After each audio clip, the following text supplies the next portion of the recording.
After having such an unlucky spot with pocket tens versus queens yesterday, we go ahead and try a second bullet into the $600 100K event in North Carolina Cherokee Harrah's Casino.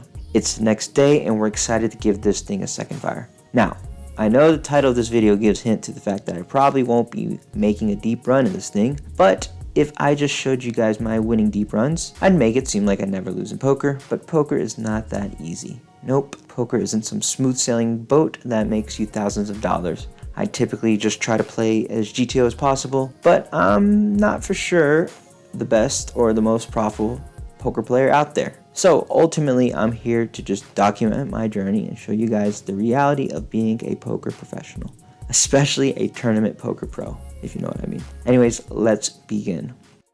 We've just sat down, it's level 4, and we fold our way into level 5. We pick up 6-7 of clubs from the hijack. We open raise to 1100 and we only get one caller from the big blind. The flop comes ace king 4 with 2 clubs. We get check 2 and we fire out for 1100 again. We're hoping for a fold, but if we get a call, we wouldn't mind getting there. Big blind makes the call. The river comes the 2 of clubs. Boom, let's go. We hit a flush. Now let's get paid. When big blind checks and I decide on betting, I decide to choose a big size for any type of ace or king holdings. I bet 4,000 and he makes the quick call. The river comes the 7 of diamonds and I feel like I have the best hand here. I'm still putting him on an ace or a king. Hopefully it's an ace and we choose big sizing again. We make it 15,000. Maybe it's a bit too much and big blind ultimately makes the quick fold. We scoop a decent pot. Stack is at 33,000.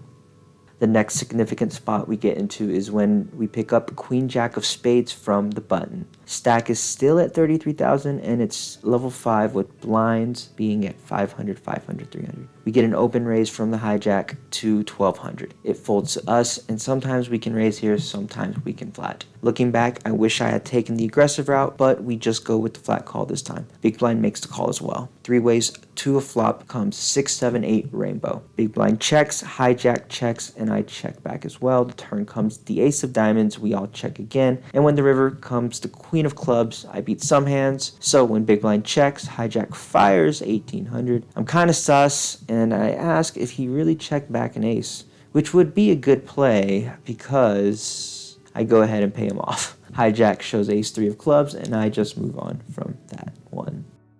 A few hands later, we now have ace king off from the hijack and we get an open limp to 500 from a low jack player. We make it 2,000 and we get a flat from the cutoff. It's interesting to see cutoff flat here. It folds around to me and we're heads up. We get a flop of 8-4 deuce rainbow. I've completely missed, but we still see bet. I down bet to 1500 and he makes the quick call. The turn is the 10 of diamonds and I think about slowing down because we're beating some hands, but I'm not in a bluff catching mood, so I say screw it, let's fire. I bet 7,000. Now just rooting for a fold. Please fold. He makes a quick call again. Now let's hope we just hit an ace or a king. We see the queen of diamonds hit and I believe I only have one move to win this pot. I shove the remaining of my stack for about 17,000 and he makes the fold. Let's go. Probably had a small pocket pair. Who knows? Who cares? We have a stack of almost 45,000. It's now level 6 with blinds at 600, 600, 300. A big crusher from the south comes sitting down right next to me. His name is Preston Evans. Super cool dude. We just met the night before and he's one of the nicest guys I've ever met in the poker world. Haven't had much playtime with Preston, but I know I'm not getting out of line because he'll probably sniff it out of me.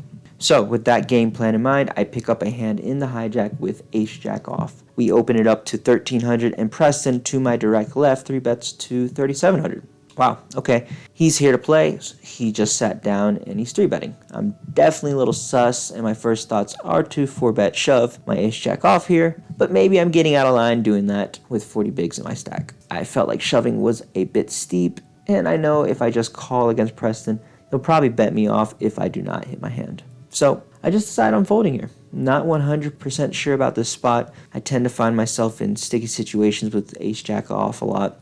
But tell me what you guys think. I'd be interested to hear what people do with ace jack off in this spot. And we get into a really funny spot in the big blind. It's level 6 and Preston opens from under the gun.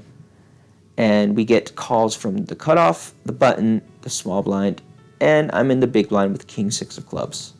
I naturally just want to throw in a call. In order to make the call, all I need to do is throw in a $1,500 bet. All right, 1,500 chip bet, not dollar. I don't know what I'm saying. Anyways, I pull back my big blind.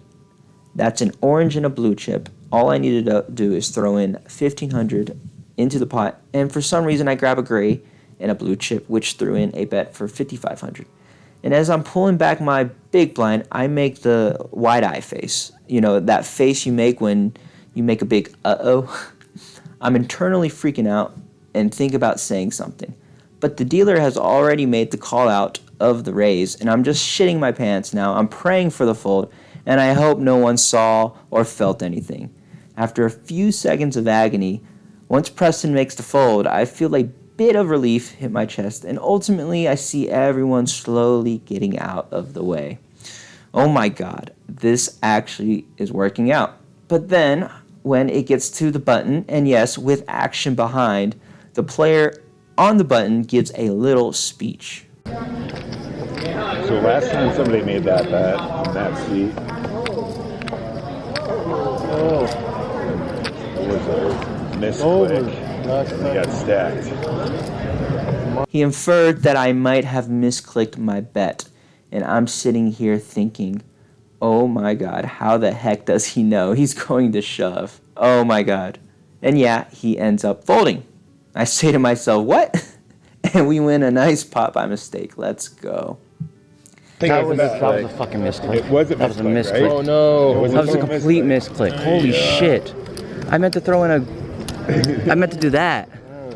But he had it was like a misclick because he had a really strong hand. No, I was not trying to angle shoot or any of that. No, I know. I was just. You thought I was just like. I thought it was a legitimate misclick. It was legitimate. Well, I saw you like realize what you were doing, and then I thought you would have just said call if I don't know. Yeah, I leveled myself. I'm glad you. I was like, as soon as I got through you, I was like, all right, we're good. We're good. Oh we good. God, we're good. I'll take some of that back when I can. Yeah, right. Oh man.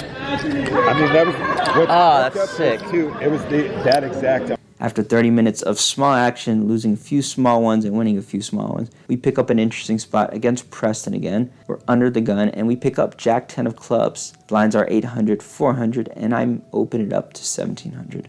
Preston, who is to my direct left, 3-bets it to 5,800. We're 45K starting, and I make the call. I'm sensing strength here, but I believe flatting here is fine. The flop comes King 8-8 with 1 club. I check, and he fires 4,800. Looking back, I should have raised the flop. However, I do end up just calling just in case he's nutted.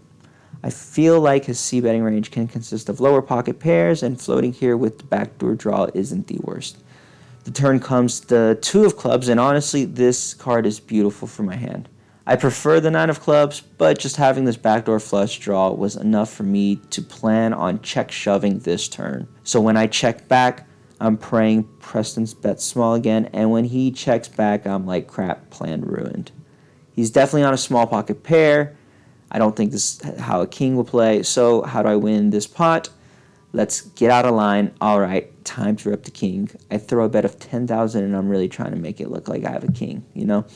I know he's on a small pair, and he knows I know he's on a small pair, so I want him to make the big fold, and Preston slams down the call. And I say, you're good. I show, and he shows pocket 10s. Wow. He was a lot stronger than I thought. Good check back on the turn, Preston. Lucky, lucky.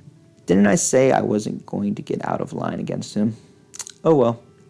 It's now level 8. Blinds are 1,000, 1,500, and our stack is dwindled down to 27,000. We're on the button with King 9 of diamonds.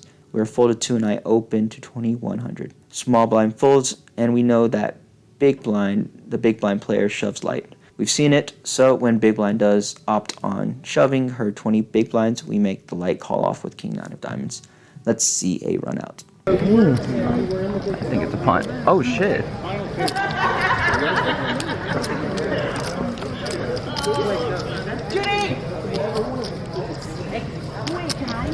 A lot of chops. That's a chop. Don't steal from me. Chop, chop, chop. Wow. Feels good to make a hero call, though. We lose a few small pots, and it's about 2 minutes left before lay reg. I'm thinking of finding a spot to spin it up and re-enter. However, we don't, and we go into the completion of registration with only 12 bigs left. Shortly, we find a spot with pocket threes. We have 15,000. We shove from the hijack and get a caller. Here's the run out.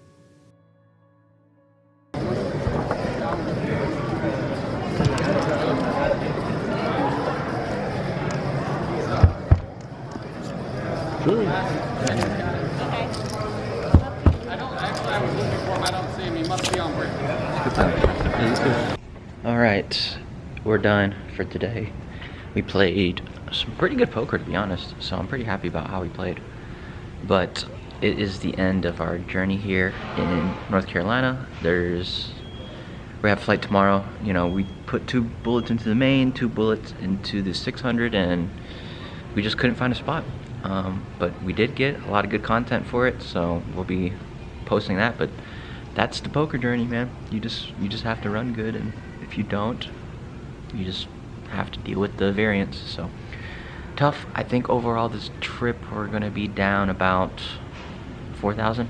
I think, yeah, 4,000, 5,000 after all expenses. So that's part of it.